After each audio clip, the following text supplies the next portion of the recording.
नवरात्रात 9 दिवस दुर्गा देवीचे आणि तिच्या स्वरूपांचे पूजन करणे शुभ लाभदायक तसेच पुण्य फलदायक आहे। नवरात्रोत्सव म्हणजे साक्षात शक्ती देवतेचा उत्सव।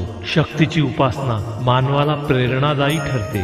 आज नवरात्रीची 5वी माळ असून आज स्कंदमाता देवीचे पूजन केले जाते।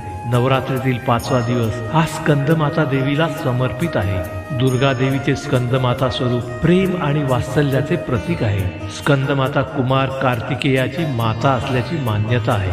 कुमार कार्तिकेयांना स्कंद असेही संबोधले जाते, म्हणून देवीच्या या स्वरूपाला स्कंदमाता म्हटले जाते। कुमार कार्तिकेयाने देवासुर संग्रामात देवतांच्या सेनापतीची धुरा सांभाळली होती। स्कंदमाता चतुर्भुज आहे। कुमार कार्तिकेय माते सोबत आहेत, तसेच देवीच्या हातामध्ये कमळाचे फूल आहे।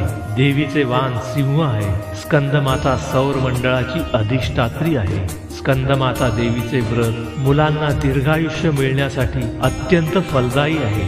स्कंदमाता देवीचे व्रताचरण केल्यास भाविकांच्या मनोकामना पूर्ण होतात। घरात सुख, शांतता, समृद्धी नांदते।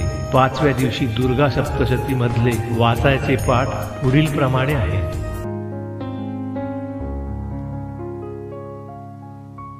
सिंहासन गता नित्यं पद्मांचतकरद्वया शोभास्तु सदा देवी स्कंदमाता यशस्विनी। ॐ देवी स्कंदमाता